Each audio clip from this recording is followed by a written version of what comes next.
This is the breed standard. We don't have any candidate judges here, do we? Yeah. Oh, we do. Good. Oh, that's right. Yeah. No. For candidate judges, this is one of the required 7 topics for seminars. So make sure that you have this down on your record for the seminars that you've attended. If you're a judge, of course, you have to have continuous education. So that's also part of it. But this is what we're going to be focusing on here. We're going to look at, there are actually 15 sections of the breed standard, and we're going to look at all of them briefly. I'm going to highlight some parts, some little words and phrases that I think are important. Oh, and we do have a live subject here. Did not show me this weekend, so. What's his name? Price. You judged him before, so. Oh, okay.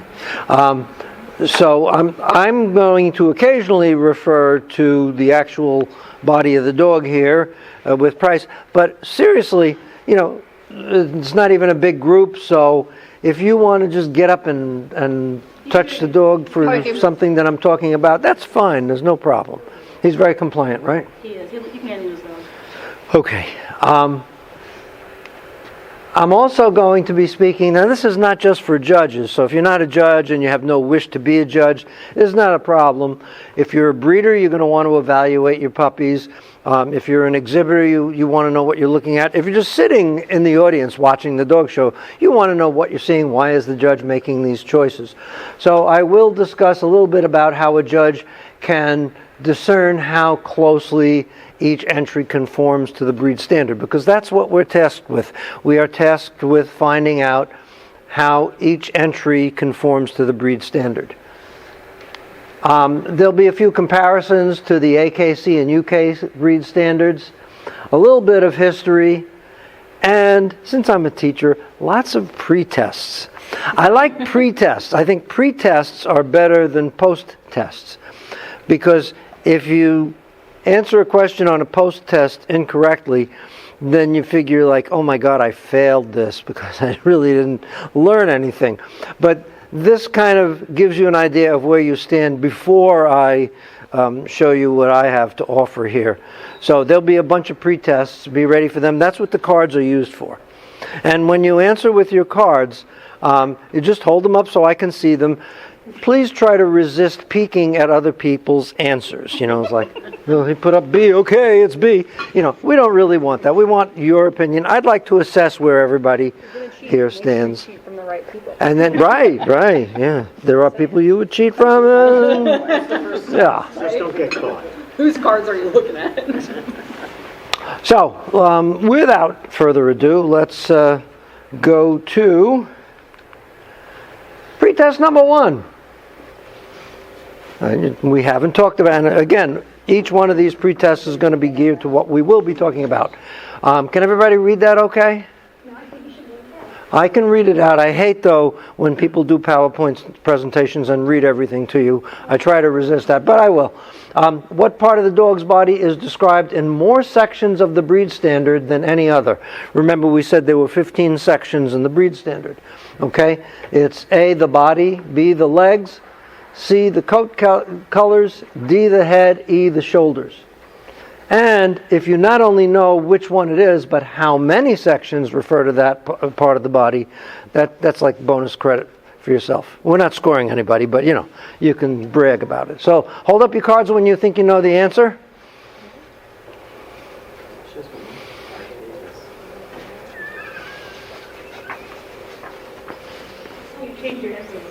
No, I didn't. It was the same answer.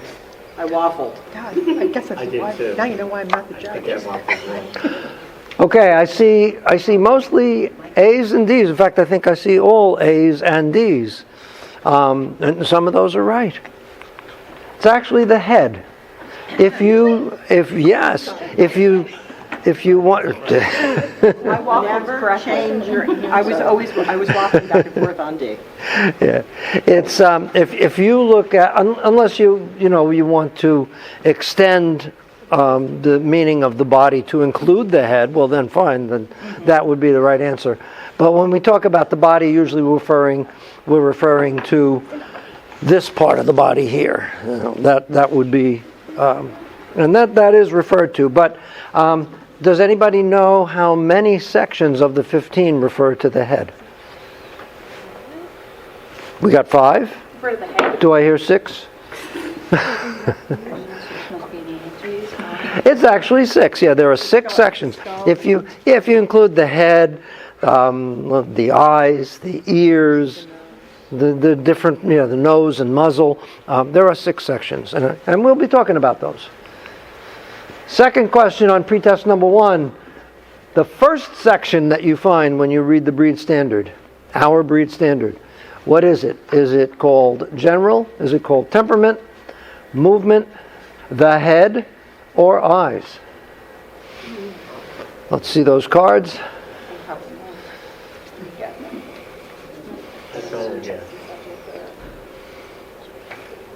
You peeked. Did you peek? I'm just kidding. Yeah. I see a lot of A's and a couple of B's, and actually it is called general. But if you said B, don't feel bad about it, because it talks about the temperament in the section on general. So, in a sense, that is a correct answer. We're not grading this, so don't worry about it. So let's look into some of these things here. This is what it says in that first section, general. I guess I still have to read this to everybody, huh? Sorry about that. An active, graceful, well-balanced dog, very gay and free in action, fearless and sporting in character, yet at the same time gentle and affectionate. So what I'm going to do with each one of these sections is to highlight certain portions and discuss my feelings on them. You have to remember that there's an awful lot of interpretation that goes along with the breed standard. Words are there to be applied and interpreted, and every judge is going to have a slightly different interpretation. So, my opinion is not necessarily any better than somebody else's. But let me highlight the sections that I consider to be important and what they mean. That phrase, well-balanced, right there, is a real loaded phrase. Well-balanced can mean a lot of different things. When I first approach a dog, when I turn around, the dog is on the table, and I take a look at the dog, there's one interpretation of balance that I use at that point. And that is how well the dog's proportions fit what the breed standard should be. Now, it doesn't really say anything in our breed standard about how the proportions should be.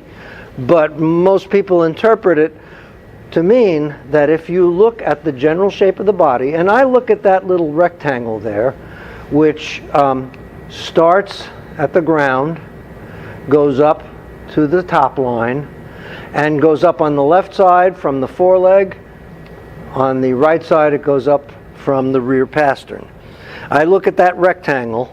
It's very easy to see when you turn around and look at a dog.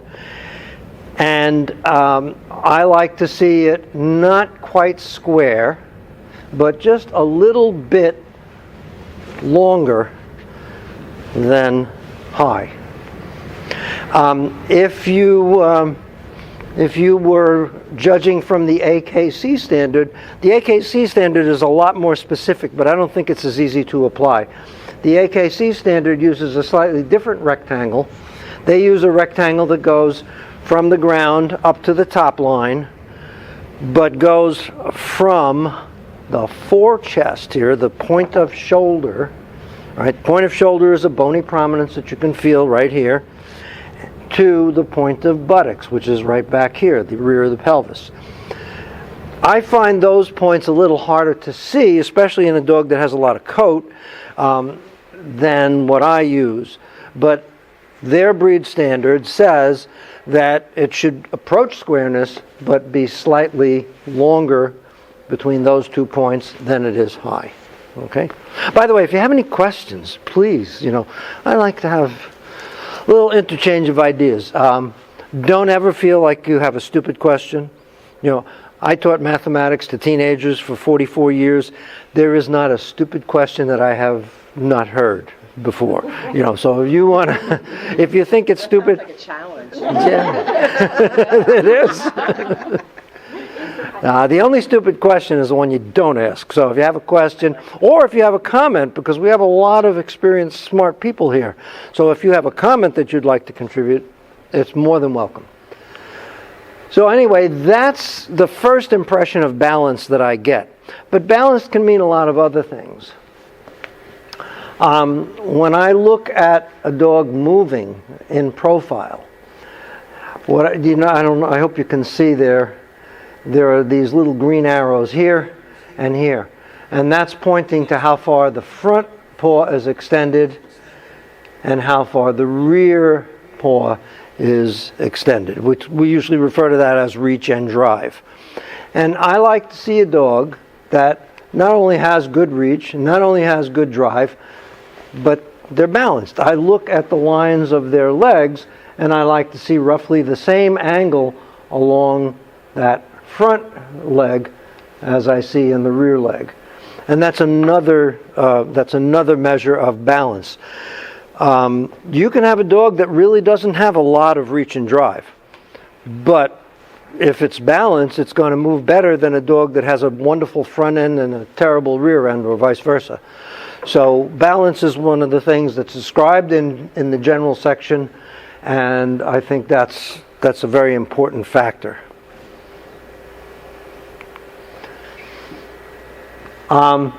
Fearless, gentle, and affectionate. How do I determine if a dog is fearless, gentle, and affectionate? I have a little bit of a video snippet that I want to show you. It's not very long. I had to slow down some of it, but take a look at this. This is, I had my granddaughter helping me here. And right here, when I approach the dog, I put my hand out. Now you'll notice she's not afraid of approaching me. She actually licks my hand. Of course, it's my dog, so that helps. And she allows me very gracefully, very graciously to put my hands on her face, on her head. Let's see how this little guy does. I don't really know him. Hey. All right. You don't have the cheese. No cheese, but he's fearless. He's gentle, and he's very affectionate. And that's a very simple way to determine. I mean, there are other ways, and there are other times while you're examining a dog that you're going to be looking at their temperament, but that's my first impression of the temperament of the dog. Active, graceful, very gay and free in action. The way we judge that is pretty obvious, right? How do we judge that? Movement. Yeah, you watch the move. You know, we tell them to do a triangle, do a down and back, or around the ring, whatever we decide that we would like to see. If you watch here, oops, this should be a video. There we go. This was from this year's Westminster. This was our best of breed. And when I watch him move, I'm looking to see if he is graceful in the sense that the movement seems to be flowing freely and almost effortless. And if you take a look, I slowed this down so that you could look at it. Watch as this dog goes around. Oh, by the way, bonus if you spot me in this video, because I'm in right behind the judge there.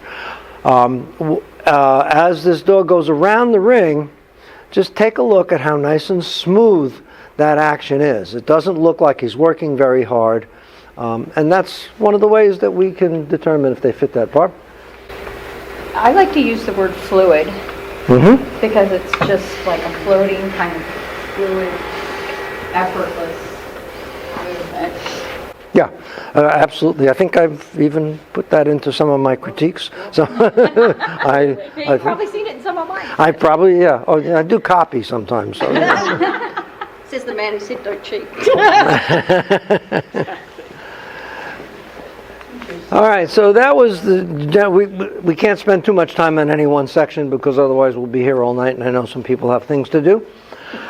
Pretest number 2. According to our breed standard, the skull should be domed, slightly rounded, flat, concave, or none of those. Hold up your cards.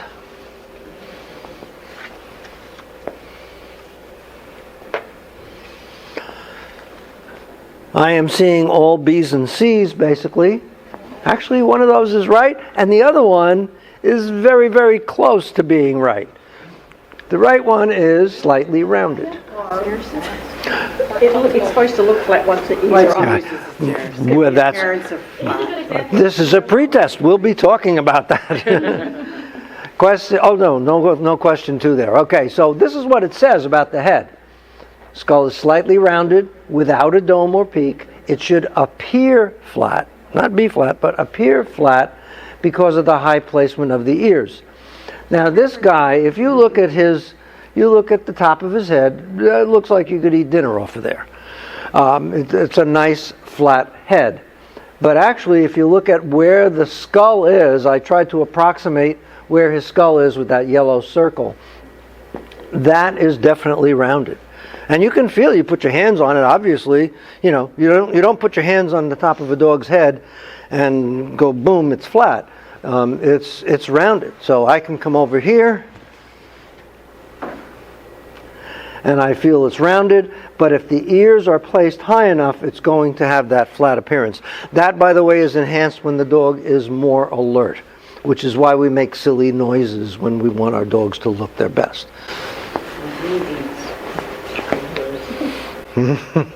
Oh yes, right, green beans, yeah. Now, just so you know, the AKC standard is pretty much the same as ours, but the UK standard does say that the skull is almost flat between the ears. I think our breed standard in this case is more descriptive and a little bit more accurate in terms of what we're looking for.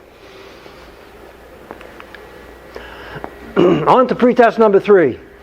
The original 1928 breed standard, which was based on a dog named Anne's Son. Which of these, if any, is true? It was not written in English. It was a numerical point system. It was criticized as being too wordy. It did not include a description of the coat. Or maybe none of those. We'll see your answers. We have a diversity of opinion here. I think we have every possible answer. That's good. So that means at least some of you are correct. It's B. It was actually a numerical point system. It was not wordy at all. The wording was very brief. And there were just, so many points for this and for that and so on. Question 2. Out of the 100 points in that system, anybody know about how many were devoted to the head and its parts, like the ears and eyes and nose and so on? Is it 10, 25, 50, or more? I drew up 2. I didn't give me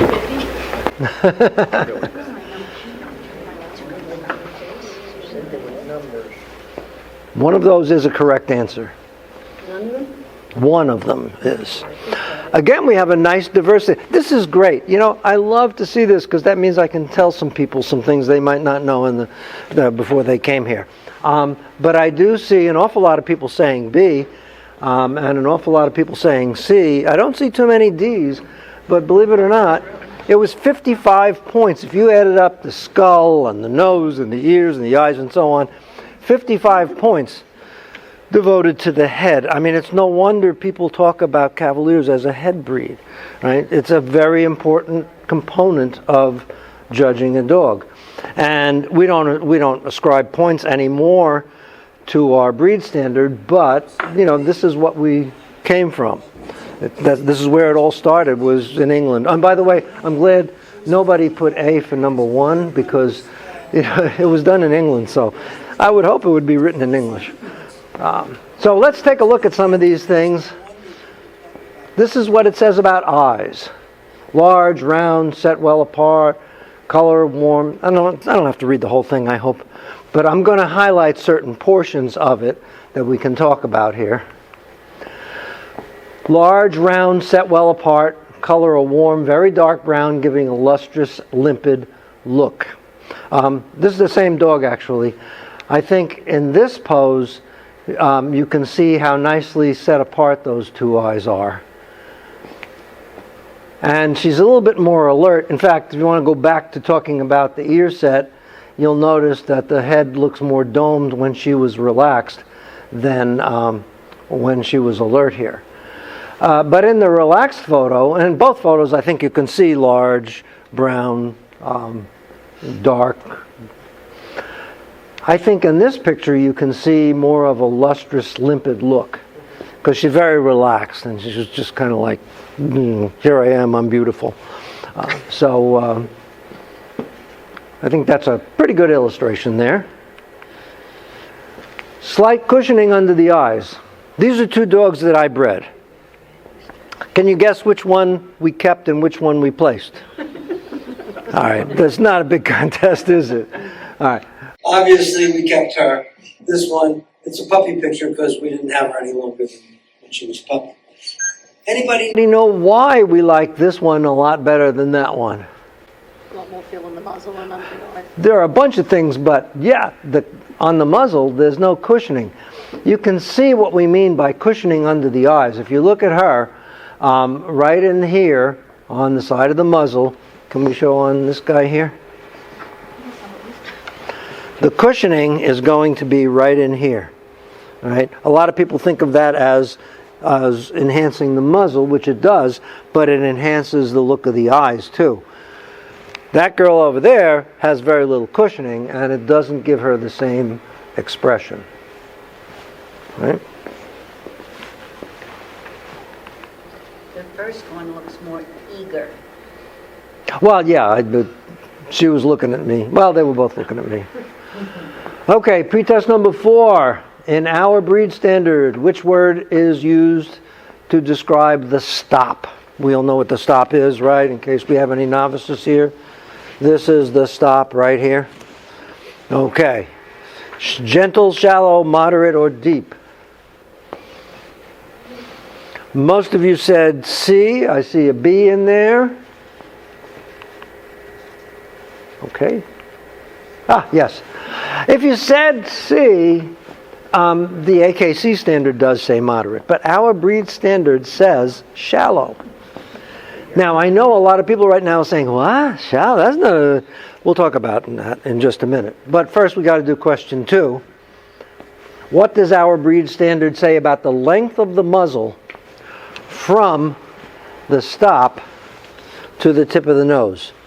I know everybody knows the number 1.5 inches, so that's no news to anyone. But is it no more than 1.5 inches? About? Exactly? Or at least 1.5 inches?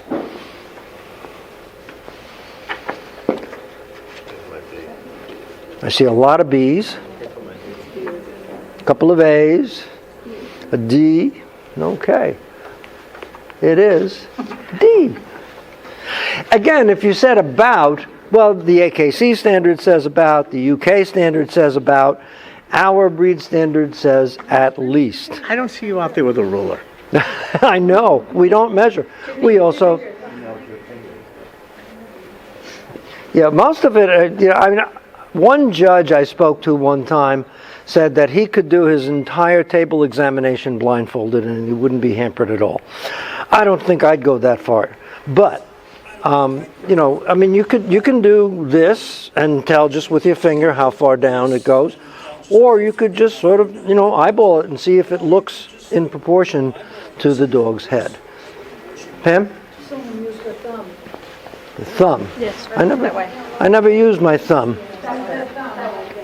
Oh, so like the last knuckle of the thumb, huh? That's a good idea. I like that. Not if you've got nails. Not if you've got nails. Oh, well, that's the problem. You could poke the dog's eye out, and that's nice. So let's take a look at this thing about the stop and the muzzle. I put the nose and the muzzle together, and this is what our breed standard says about the nose and about the muzzle. And again, I'd like to highlight a few sections of them so that you can take a look at what I consider to be important. All right, first of all, what is this about a shallow stop? A lot of people think of a shallow stop as something that kind of like goes down on a very gentle slope. I look at this was a girl I had years ago, and I thought she had a very nice stop. I really liked her head. And in fact, I think the dogs I'm showing now are about 6 generations down from her. So, she is one of the ancestors of the dogs that I value right now. So why do I consider this shallow?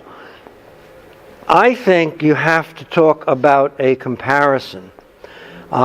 If I compare that stop to this stop on an English Toy Spaniel, obviously that's a much shallower stop than the English Toy has. And this is not just like something that I go along with and nobody else does. That book right there by Bruce Field, anybody here have that book? Fabulous book. It's my go-to. I read chapter 2 of that book every single time I have a judging assignment, like the night before, because it's an interpretation of the UK breed standard, but it applies to our breed standard an awful lot. And look what Bruce Field said. The stop should be shallow. Some persons find this difficult to understand. It does not mean as shallow as with some breeds, for example, Collie, but shallow when compared with the King Charles Spaniel, which is, of course, what Brits call the English Toy Spaniel. That's our term for him. So, by comparison, I find that yes, Katie, is it? Yes.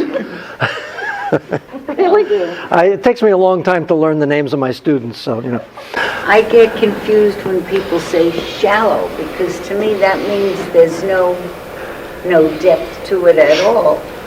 Again, a lot of people think that that's what it means. But, if it's good enough for Bruce Field, it's good enough for me to just think of it as shallow by comparison. And I think if you go back to 1928 when this was written and we were just recreating the breed, that was an important point to distinguish it from what they called King Charles Spaniels. If you look at Anne's son. I'm sorry? If you look at Anne's son. Yeah, Anne's son actually has a more shallow stop than what we see today. Yeah. And probably if, I'm not going to be around in 50 years, but, if you came back, you'd probably see even different types of heads. Look at Ann's son. Yeah. This is a picture of what they Used. Right. to draw the breed standard up in the first place. Mm-hmm. So he has a pretty shallow stop Yeah. as well. Right. But again, preferences change, and what we see this type of a stop a lot more often. Yes, you got a good stop, buddy. Being very good, by the way. As far as the nose is concerned, nostrils should be well developed and the pigment uniformly black. Most of us find it very easy to spot a nice, deeply pigmented black nose, but we don't always think to check the nostrils. So I tried to get a little bit of a close-up there so that you can see the nostrils are well developed. That's important to allow the dog to breathe properly. I did look at his nostrils. You never look to see? No. That's one of the things we look at. He's got nice nostrils, very well developed. He's like, thank you, I think. Can you imagine someone saying that about your child? Yeah. You really smell, don't you? Good boy. So that, to me, when I look at the nose, those two things are what I look for. I look for the pigment, and I look for those nostrils to be, not overly flared, but certainly well developed. The muzzle, well tapered. Now, there's that girl again that I told you about. When I see well tapered, I don't think long and snipey, and long and snipey would not be acceptable at all. But when I see well tapered, I think of those two lines. There's a line along the top of her muzzle, there's the line along the bottom of her muzzle. And if you look, those two are coming together. And you look over here, look in profile, and again, you see that taper. And it only lasts for 1.5 inches, so you got to look fast. But there it is. Okay? So that's what well tapered means to my mind. As far as the teeth are concerned, there's a whole thing there. But the part I like to really focus on is preferably meeting in a scissors bite, although a level bite is permitted. And here you see some divergence between our breed standard, the AKC breed standard, and the UK breed standard. They're all a little bit different. In the UK standard, it pretty much demands a perfect regular scissor bite. All right, now scissor bite, I'm sure everybody here is familiar with it. You have the incisors with the top incisors fitting just outside the bottom incisors. All right. The AKC standard also talks about a regular and complete scissors bite, but it says it's preferred. Our breed standard, I think, is probably the most generous and the most specific, because we say that a level bite is permitted. The level bite, of course, is down here where the upper and lower meet exactly. There's kind of a schematic next to each one of those drawings so you can see what it looks like. And that's permitted, and even allows for a slightly undershot mouth, usually referred to as a reverse scissor bite, if everything is still going to fit and it's not going to detract from the appearance of the dog. And if we look at the whole dog, let's face it, when we're judging, we're looking at the whole dog.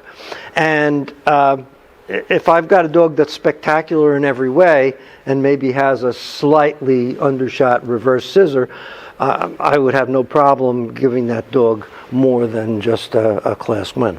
So, yeah. Can I say something? Yes, sir. So, one of the girls that has been here, but she's gone home tonight, she's a vet. One of the things she's seen, and I know a friend of mine who is an all breeds judge has also seen, where the canines, actually the bottom canines go inside and up into the roof of the mouth. Old base narrow. Yeah, and that's something a lot of people don't necessarily look for. It's not particularly common, but it can. It's common. Yeah, I mean, what do we do? More common. It's common, but first of all, you can intervene as puppies, so you don't Oh, have yeah, to grow out of it.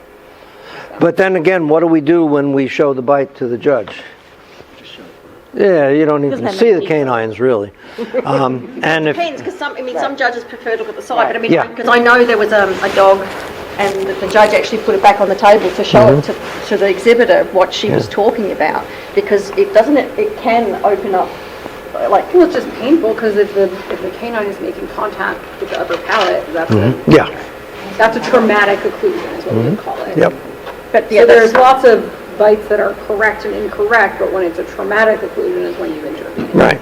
and it's not necessarily a show thing, but just something to keep an eye on when you're looking at your evaluating puppies. You know, this is very good that we're talking about this, because it's obvious that there are an awful lot of factors that come into evaluating a dog other than what's in the breed standard. It's just that the breed standard is what we are going by. I mean, all you have to do is sit and watch Westminster for an hour or so on television, and somebody is going to comment on the fact that, well, these judges can judge one breed against the other because they're not judging them against each other, they're judging each dog against its own breed standard. So this is what we are, again, tasked with, but do other factors come into play? Of course other factors come I into just play. meant that more as looking at puppies and things like that. It's something to keep an eye on. Did you notice Leslie today when she was checking bites? She was checking this way. Yeah. That's what Jenny was doing. That's when she found that. Yeah. And the woman had no idea that a dog. She just never looked at it. Ears. Must have ears. When the dog is alert, the ears fan slightly forward to frame the face. They also, by the way, when the dog is alert, give that flat appearance of the skull. All right. What do you think of these two dogs? It's the same dog. It is the same dog, yes. Anybody want to guess which one is a picture of when he was younger and which one is when he was older? He's younger in the first one. Yeah, but he's younger in the one on the right. Oh, really? He was 2 years old here. Here he was, I think, almost 4. It's more like a puppy. But here's the thing. Well, first of all, I mean, there's a difference in grooming because he was at a dog show. We had a double AKC dog show, 2 shows in one day. he was exhausted. And, the Cavalier entry was not big, so it was like running around like crazy. He won the breed a couple of times, so, he was a busy boy. And he was exhausted. This was at the end of the show over here. Here, he was home in his living room. We were calling his name, waving treats in front of his face so we could get a good picture. Very big difference when they're alert as opposed to when they're relaxed. And he was like super relaxed, ready to go to sleep at this point. But you'll notice, don't look at, we already talked about the skull, but let's look at the way they frame the face. You'll notice that makes a nice picture the way those ears frame the face as opposed to over here where they're just sort of hanging on the side. And that's, again, if you're not a judge, you should realize that's why a judge will go up to a dog, make all kinds of like, yeah, he doesn't react. He's used Very to doing calm. stupid things to him. I personally prefer, once I get the dog to accept who I am, I prefer to just do this so I don't have to worry. I want to see if those ears really do frame the face, and I want to look at the picture that I get when that happens. Yes, ma'am. Excuse me, Oh, it's okay. are you sure that that's the same dog? Yes. Oh, I am positive. It's in the side, but No, that's him. It doesn't look like him, I know. She knows the dog, so. It's our dog. I tried to use as many of my own dogs for pictures as I could so that I didn't have anybody saying, hey, wait, you don't have permission to use that photo. In most cases, they're mine, yeah. So, I just have never seen him that bad? Looked like he was like he needed to go into foster or something. but he was exhausted. He worked very hard. He was in and out of the ring a bunch of times. And then in between, he was being groomed, So, anyway, but that was... Okay, we're on to pretest number 5. Okay. Which, if any, of the following is found in the breed standard, the section of the breed standard that deals with shoulders? Does it say well laid, and these are in quotes, so this would be an exact quote, well laid back, well angulated, elegant look, strongly muscled, or maybe none of those? We all agree that it's A, right? We're all wrong. Yeah, it's none of those. And you're not going to believe it. We all talk about well laid back shoulders, and it is something that we like to see, but it doesn't say that. When it talks about the shoulders, look at that. It says sloping back gently with moderate angulation. Now again, what do we mean by moderate angulation? We're going to have to take a look at that. And I want to take a look at the neck and shoulders together here. Oops. Charlie, I think what's interesting is in the beginning you talked about how the standard, you have your own interpretation of the standard. And that is a classic example of everyone's own interpretation of the standard. Absolutely. Because we're interpreting it to be, when you take all of that, the synopsis of that all is that it's well laid back. So it's kind of funny how that's our perception of things and how substitute it in our that is a head. real life example of putting your own perception on it. Thank you. Yes, very perceptive. You should be a judge. Is that a giraffe? So let's take a look first at the neck. Okay, fairly long. This dog I don't know, but I thought that was a pretty good, fairly long neck. If you have I'm sorry, I didn't hear what. I asked her, what do you think? Because Barb's a stickler for length of neck. She said it's adequate. It's what? Adequate. Oh, adequate. Okay. Well, if you want to, You know why, guys.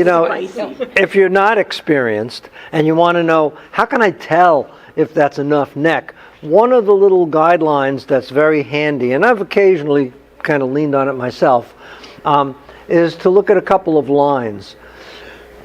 When the dog is standing and alert, what? I knew math would enter into it. Oh, there's going to be more math, believe me. We're going to get into angles in a minute. Yeah.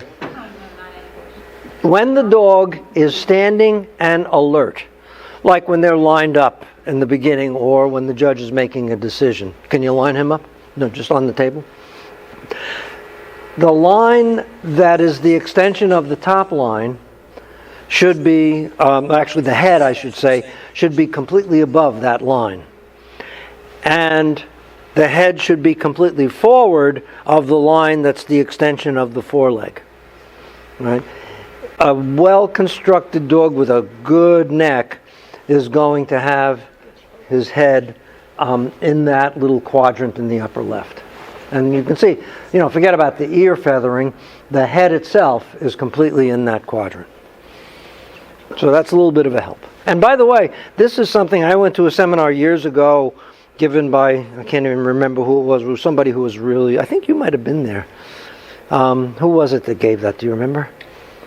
Somebody who's really well known for structure and movement. I can't remember. Was it, it wasn't that breeding seminar that we went to? I know we've been... It wasn't a club seminar. Oh, it was Pat Hastings. Might have been Pat Hastings, I don't remember. Yeah. But, she was talking, it was not a Cavalier seminar. It was for all breeds. And she did one because there were so many of them. There were a lot of, we kind of dominated. But she was talking for every breed. Those two lines are very good guidelines to look at if we want to assess the length of the neck. I will say, if you've ever seen Irish Wolfhound with a short neck, it's hilarious. Really? Because it's a sight hound, and of course they're supposed to have a long neck, so when they don't, it's like, what the hell is that? Well enough muscled to form a slight arch at the crest. I couldn't find a good muscle diagram for Cavaliers, so I'm sorry we're using a Bernese Mountain Dog here. But So missing quite a few muscles, Charlie. yeah, well, They both come in tricolors. Major muscles. this is like, when you're teaching 7th graders about algebra, you don't go into quadratics or anything like that, Yeah, we try to simplify it. No, I like this one because I'm talking about the neck. And you probably know much better than I do, this muscle here is a very important one. But you see there are two muscles that are attached right there at the top of the neck. When it talks about well enough muscle to form a slight arch at the crest, sometimes you can see the arch. Sometimes you feel the arch. In fact, almost always, if it's a well-constructed dog. You're right here, and you're welcome to come on up and put your hand on here. He won't mind. Right here, I can feel those muscles. To me, and I've got my own little pet things that I take a look at, that muscle is extremely important because it lifts, you can see it's attached from the neck all the way down to the point of shoulder, which is the bottom of the shoulder blade. So actually that muscle plays a huge part in lifting the upper leg when the dog is moving, and it's going to help that forward movement. It's going to help have good reach. So that's what I look for as far as an arch is concerned. Now, what do we mean by sloping back gently with moderate angulation? All right, there's the shoulder blade, and obviously, we don't have an x-ray machine like this, so we can't see that when we're in the ring with our dogs, but we can feel it. If I can come around the other side. I think everybody's got their own way of doing it when they judge or evaluate their own dogs. What I like to do is I like to sneak up from behind until I feel the shoulder blade. Now, he's a muscled boy, so sometimes you have to put the head, can you just bring his head down a little bit? You have to put the head down, and now I got the shoulder blade, and I can feel the top of the shoulder blade right here. When I go down to here, which is the point of shoulder, which is the bottom of the shoulder blade, I can look at the angle between here, and that tells me what the shoulder layback is like. I can't even see it from here because I would usually do it on this side. But, again, we got lines, I'm sorry. There's an angle there. And that angle is the angle that represents the shoulder layback.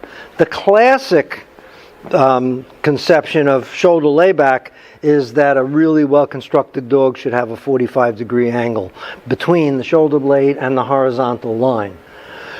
A lot of times you don't see that. In fact, who's the one that did dog steps? That's, Sorry. That's such a great, that Oh, is such a excellent. good, look it up. Yeah. 'Cause everybody should have that. Yeah, dog steps was there's a video and there's a book. They put them on a treadmill with an X-ray, Yes. which you could never do now. Yeah, it was It's wild. done what, about 30, 1,000 years ago. 40 years ago? When they invented X-ray. It was pretty amazing. Was it done before I was born? I don't think so. But anyway, she was Rachel something. What's her name? I forgot. You getting it? Rachel Page Elliott. Rachel Page Elliott, yes. I believe she was the first one to demonstrate that an awful lot of well-constructed dogs don't have a 45-degree layback of the shoulder. A lot of times that angle is going to be more like 60 degrees, and I've put up winners that have something along the lines of a 60-degree shoulder layback. It's not bad. Looking at him, it looks like close to 45, which is quite good, but not quite down that much. Yeah, so, yeah, but that's good. That's a good shoulder layback. So that's, to me, what moderate angulation is talking about. It doesn't have to be an extreme layback of shoulder, but it has to be something that's going to be efficient. Some people wonder, why is shoulder layback so important? I don't want to get into a physics lesson here because we had enough math already. But if the muscles are lifting from the bottom of the shoulder blade, if they're lifting that leg from here, if there's a good angle here, it'll pivot and it'll enable him to lift that leg and reach out nicely. If the shoulder is more upright, that muscle is now fighting against the shoulder blade, and it's not going to swivel the way it would otherwise. So layback, to at least some degree, is absolutely essential if you want to have decent front movement. Pretest number 6. I think there's only 7 pretests. We're getting along. Number 6. Let's see if we can all get this right here. But if you don't, it's good. Anyway, Cavalier body is described in our breed standard as cobby, moderate, short-coupled, muscular, or none of those. Shall I do one for that and one for the UK? Because the Australia uses the UK one. I'm going to talk about the UK one so you can have your alternate answer. Some people think none of them. We see a lot of B's and C's. And actually, our breed standard says short-coupled. We'll talk about that in a moment. But you got to do question 2 first, which is an accurate statement from our breed standard about a Cavalier's legs. The forelegs should have moderate bone. The rear pasterns should be strong. Loose elbows are considered a fault. Hind legs should be parallel from hock to heel, or maybe all of those. And I'm talking about explicitly stated in our breed standard. And we have a lot of people who are afraid to hold up their cards. Don't be afraid. The worst you can be is wrong. And unless somebody turns around and peeks, they're not going to know. I see almost everybody has E. Whoops. There we go. And that is the correct answer. All of those are in the breed standard. So again, now let's take a little bit of a closer look at certain portions of the sections on the body and the legs. This is what they say, and I want to highlight again certain portions. Short coupled. What does short coupled mean? The coupling is the loin. We should all know this, but some people may be kind of new to evaluating dogs and maybe don't know that. The loin is the section of the body behind the last rib and before the pelvis. It's right in here. I usually judge that, and I could probably do that pretty much blindfolded. I put my hand in there. I got nice stubby fingers, so if my hand fits snugly in between the last rib and the beginning of the pelvis, then I've got a nice short coupled dog. If it's very tight, the dog, I hope, might even be better short coupled. Sometimes they're a little bit too short in the loin. You don't want that. All right? As far as the ribs, Well sprung but not barreled, what the heck does that mean? Well, there's some cross sections. We did not slice actual dogs down the middle for this. These are just drawings. You'll notice the one in the middle is what we're looking for, okay? Again, that I judge by putting my hands on the dog. And it's very hard to quantify it. You can't say it's going to be, like 7 inches this way and 12 inches that way, whatever. If you're inexperienced and you're kind of new at this and you want to know what to do, just do this with like 100 dogs. And after a little while, you're going to know. These ribs actually are well sprung because I can feel a lot of substance and distance between them. But when I get the general shape of the rib cage, it's not circular, it's more oval. So I don't have something like this where there's not enough development in the rib cage. Sometimes we call that slab-sided. I don't have a barreled rib cage, which in some breeds is perfectly appropriate, but not in Cavaliers. I have something in between. It's not circular, it's more oval, but it's not a skinny oval. And the best way is to just put your hands on a lot of dogs and you'll get the feel for it. And if you're a judge, you know that. You already have a feel for it. Charlie. Oh, sorry, Barb. You just talk, it's all right. When, how do you personally judge depth of chest? Oh, that's good question because it comes up next. Okay. Chest moderately deep. All right.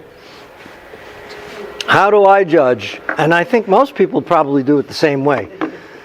Coat can be deceptive. If there's a lot of coat, it may look like they have a good depth of chest, but maybe they don't. But hands don't lie. Boom. I go up here till I feel the rib cage, and then I come over this way, and I should be right at his elbows. And if the bottom of the chest, the bottom of the rib cage is even with the elbows, then I've got a dog with good depth of chest. Those two factors, the spring of rib and the depth of chest, are more important than just winning a dog show. It has to do with health, enough room for the internal organs, especially the heart, to function properly. Charlie, how much, when a lot of these things that we're talking about, so for example, when you have a Cavalier that typically their chest doesn't, what we call drop, until they're a little bit older. Right. So when you're judging your puppies and things like that, how do you make those accommodations within the standard? Because obviously you have to judge them on the day, not what you think they're going to be. But is it more difficult in puppies? Because obviously the chest, we always try, sometimes you talk, well, he looks immature because his chest hasn't dropped yet. Yeah. Another spring of rib. Right. Yeah. But it's like, because sometimes they're not quite there yet. It's a puberty. If I'm judging a puppy class, you're right. It's difficult. You have to really kind of use some judgment Or and just skip that part. yeah, or skip it. Yeah. But I have to say that that in the graduate class. for people who are evaluating their own puppies and they're not judging at a show, I go pretty much by the Pat Hastings standard that when they're at 8 weeks of age, the proportions of their body are going to be replicated again when they are adults. I was talking to Layla Tarabad about that actually, and she said, I look at them and think, are they appropriate, say, for a 5-month-old puppy? Right. It's a case of, I don't want them to look like an adult if they're 5 months. I want them to look like a 5-month-old puppy. And if they're say, 18 months, yes, by then you're expecting that chest and to start to develop. So she said, with her, she just looks at what's appropriate for that age. So and knowing that some will right. mature fast. But And that's what I'm at, because it's part of that, and then the next thing, and not to jump ahead or it might lead to the next slide. Go ahead. I'm not as smart as Barbara. She's clairvoyant. I wish. But with that kind of goes, then that kind of leads into me with the length of leg, which is the next part of it. Let's see what's next here. Legs. You know, because when you Now, talk about we your gotta talk about but that when you first. talk about like your chest, as a Ah, puppy, yes. you need enough room for it to go, so it's got to almost have appearance of a little bit more Yep. leg. Yep. And part of that also is because they don't have the coat. Right. It tends to make them look more leggy. That's always a factor. As far as the part of the breed standard that says back level leading into strong muscular hindquarters, we all know, I think, how to look for a good top line, a good level top line. When we talk about leading into strong muscular hindquarters, I'm sure most of you, if not all of you, know this, but just to reiterate, the muscles that you're going to find in the hindquarters are in the loin, and this guy is solid. I mean, I feel a lot of muscle in that loin, and in the thighs. You'll feel it in the thighs. And those are the two sections that I highlighted in purple there. So after I feel the spring of rib and measure the depth of chest, I'm looking for the short coupling, for a muscular loin, muscular thighs. And now we can go right on to the legs. Oh, sorry, forgot about the slightly less body at the flank than at the last rib.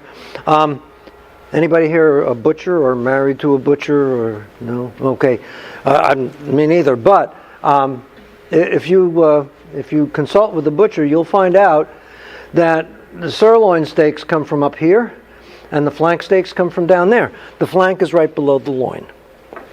And when it says slightly less body at the flank than at the last rib, what we're saying is right below the loin, we should have less body, but slightly less, not a lot, than at the bottom They're not of the... supposed to have a tuck-up like.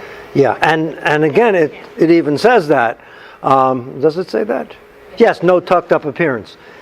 If there's not enough body in the flank, then it's going to have this kind of ugly tucked up appearance. Barb? We're talking about top line and, how well muscled a dog is and where those muscles are and what job they do. What is your opinion on the croup? How much dogs are... It's actually becoming so acceptable. It's becoming a huge problem. But that's around the world, apparently. I don't even think people talk about it anymore. you're talking about a fall off at the croup. Yeah, like Yeah. Yeah. he has a little bit of them. Well, I'm not Yeah, talking about I mean- this dog. I'm talking about In general. One breed in general. One thing, and I notice a lot of AKC judges do it, and I sometimes do it, if I want to assess the croup, is I'll extend the tail and I can feel it with my hand. And you can feel a little bit of a drop-off. But the other thing is when you watch the dog move, if there's a big fall-off at the croup and the tail set is not proper, which we're going to talk about in a minute, then they're going to be flying their tail anyway. So that's a kind of a telltale sign of a problem in the croup. But bump.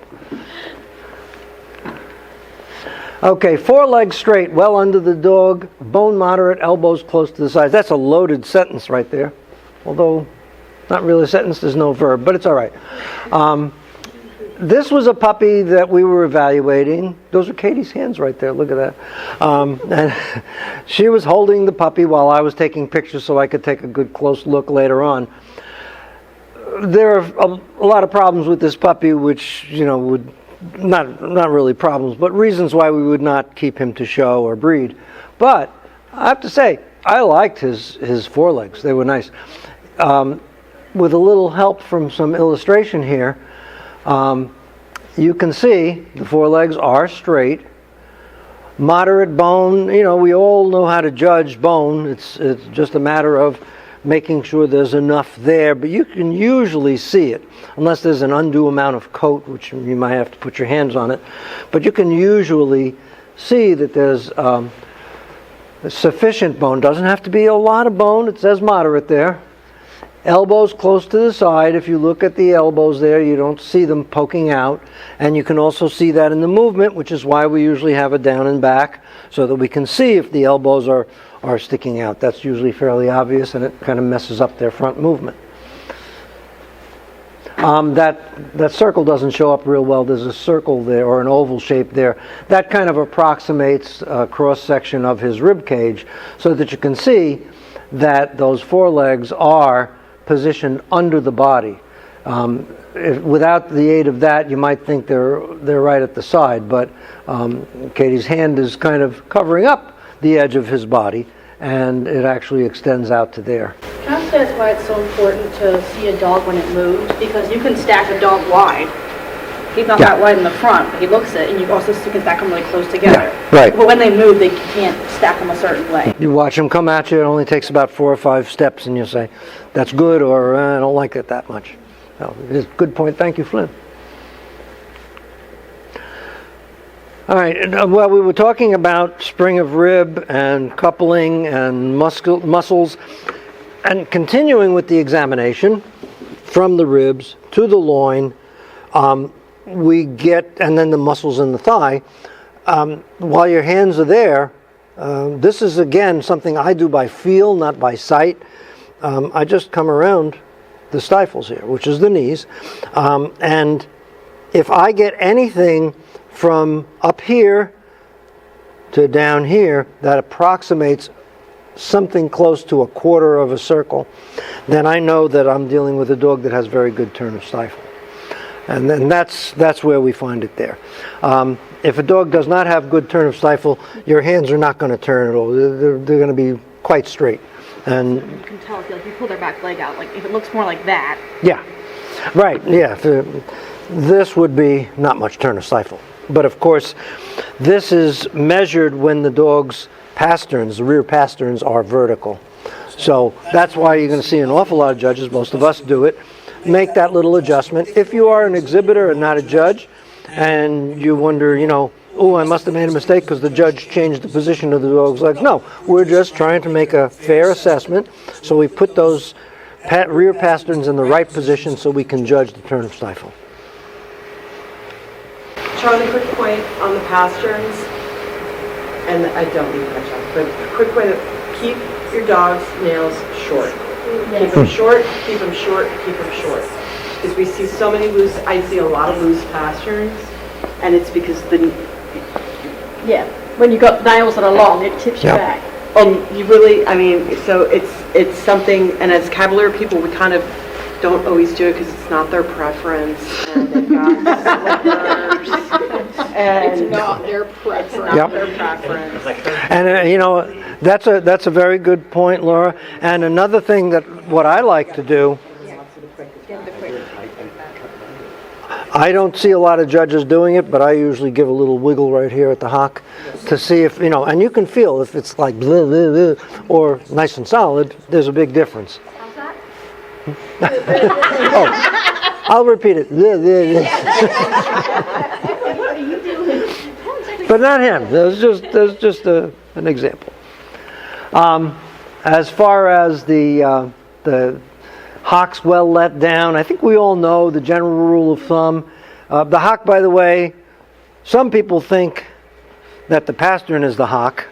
The hock is not this. The hock is the joint here, and that hock height ideally should be about 1/3 of the total height of the dog.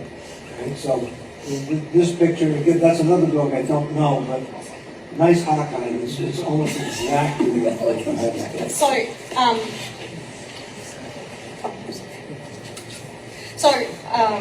One of the things, because it is a big part of the Wolfhound standard, talks about well let down hocks, and some people think it just means short hocks, and it doesn't. Right. It means that angle at the hock, because if you don't have that lovely angle at the back of the hock there, the leg can't, hang on, borrow you nice.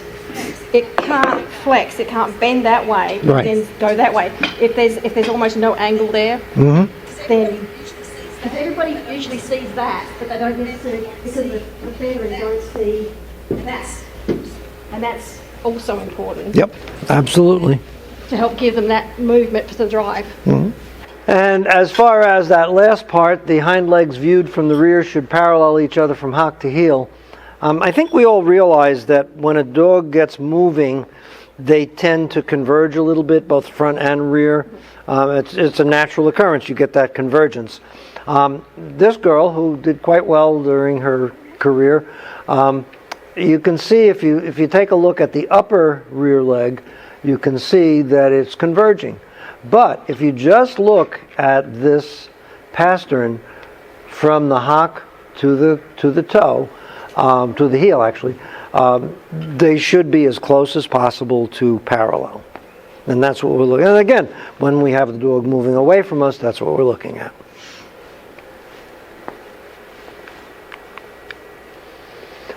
Now the croup comes in. The tail has to be, see, the breed standard doesn't really talk about a fall off at the croup. It talks about the tail set so that it can be carried level with the back. The word carried in there to me is a very important one because it's when the dog is moving that we're judging that. When a dog is he's wagging his tail, but he's just standing, he's not moving. And you'll notice his tail is way off from level with the back. But I'm going to assume that if you moved him, it's going to come out quite a bit better. And that's what we look for. So that is the type of image we're looking at, is for that tail to be carried straight out as an extension of the top line. Slight variations are not a problem. If the dog has the tail tucked way underneath, to me it usually indicates that the dog is not comfortable, maybe a little bit fearful of the environment, and that might be a problem as far as temperament is concerned. And again, if it's not set properly, a lot of times you're going to find that it's going to be a gay tail, a tail that's sticking straight up. Shouldn't be a beagle. Right, exactly.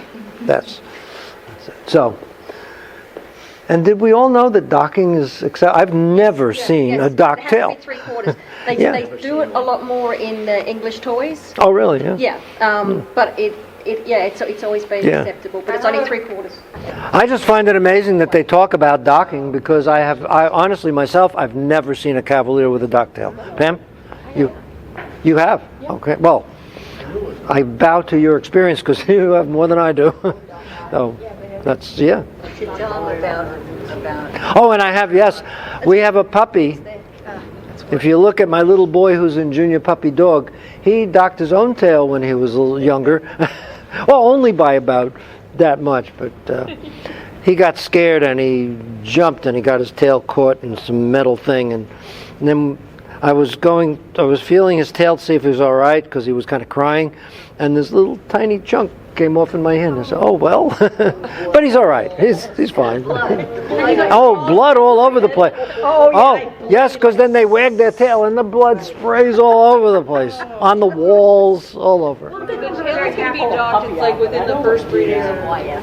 It's a good that we don't have a very happy breed. Yeah, he was. How old was he then? About maybe 6 weeks? No, more. Probably about 10 weeks, 12 weeks, maybe, something like that. Yeah. All I know is the blood was all over. Blood all over the place. Our last pretest is pretest number 7. In our breed standard, which of these is not mentioned?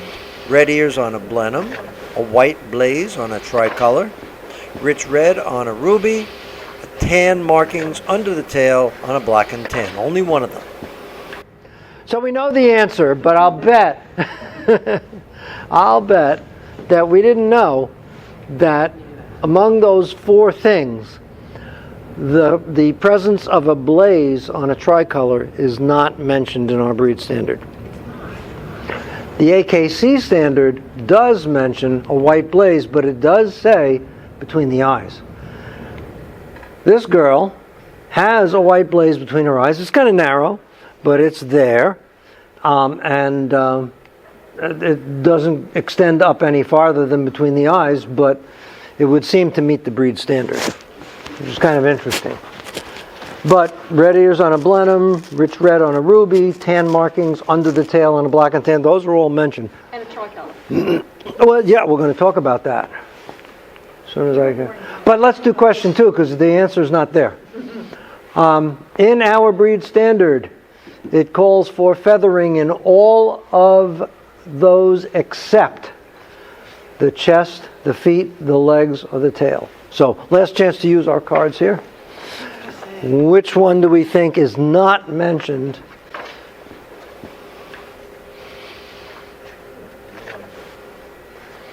I see A's and C's, more A's, and A is correct. It does call for feathering on the feet, the legs, and the tail, not on the chest. We like to see a nice bib and feathering down here, but... Chest mullet, as my husband called it. Yes, he calls us his chest mullet. okay. A chest mullet. Oh. I will always think of that now. That's right in your mind. But it's not mentioned in the breed standard. That's kind of interesting. So let's take a look at all of this. I think that's a very nice coat there. It's not excessive. It is long, silky. I can vouch for the fact that it's soft to the touch. That's actually me holding the ribbon that I gave this guy. Free from curl, although a slight wave is permissible. And the feathering is called for on the ears, legs, and tail. It should be long.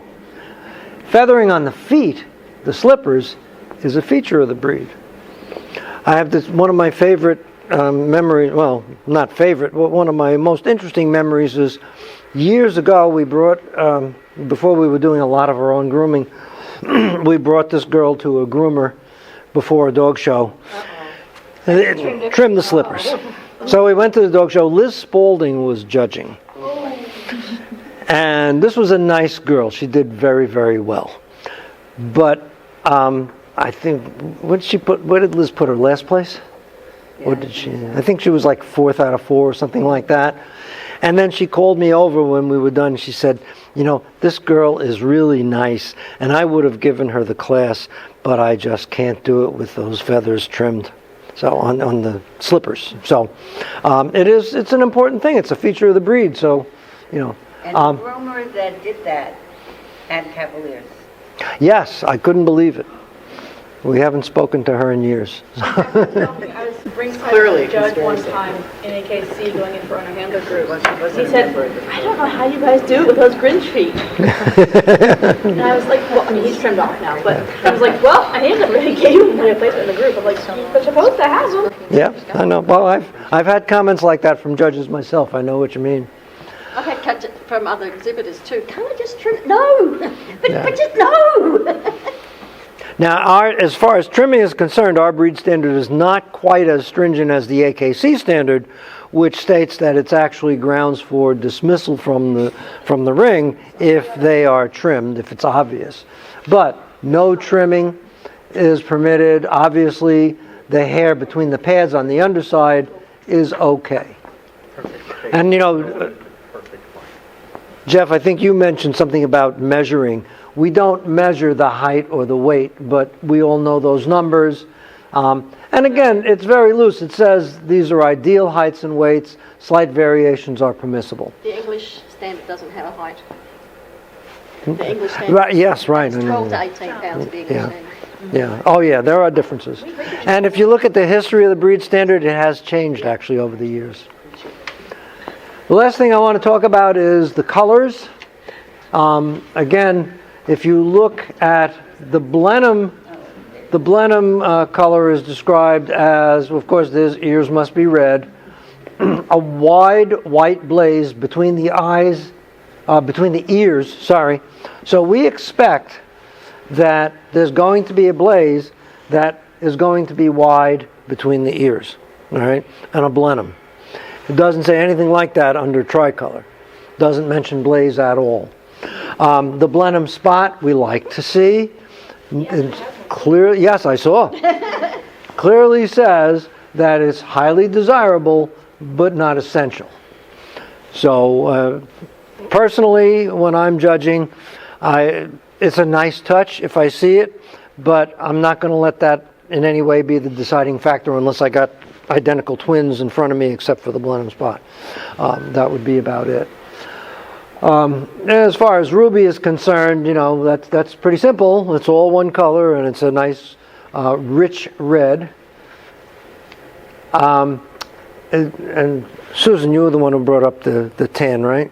The tan markings, there is a slight difference between what it says about tan markings on the tricolor and the black and tan. Black and tan should have the tan eyebrows, markings on the cheeks, inside the ears. I've been at AKC shows where they lift up the ear and they look to make sure that it's tan. You sure they know how to draw full colors? Yeah, I know. I've seen Amazing. judges look under tricolours to make sure they had tan on under their tail. Yeah, right. Yeah, under the tail too. But if you notice that the black and tan, of course, has the legs, it does require tan, but on the tricolor we don't see it on the legs, because usually in the tricolor the black is just going to go right to white legs. So those are 4 examples of the colors that I like.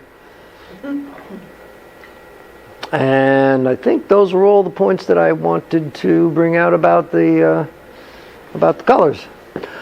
And that is the end of the breed standard. False. You didn't mention false. You didn't mention false. False. Oh, well, see, we don't like to do fault judging, and this is, if you're not a judge, it's hard to understand. However, it does say white marks on whole colors would be considered a fault. Heavy ticking on blenheims or tricolors. Now, I find it interesting that it says heavy ticking, because I've got tricolors and blenheims that have little freckles on them. It used to be really heavy ticking. Yeah, they're talking about more like what the On a pointer. Yeah. You know, it used to be. some of them Plus, always. remember they used to weigh and wicket at the National? Remember, I mean, it wasn't a requirement, it was Right. voluntary. Yeah. But they would weigh and wicket them at the National. I think Winston. Oh yes, our very first Cavalier, like 43 years ago, something like that. He was a rescue. We had no idea where he came from. We didn't even know what breed he was when we got him.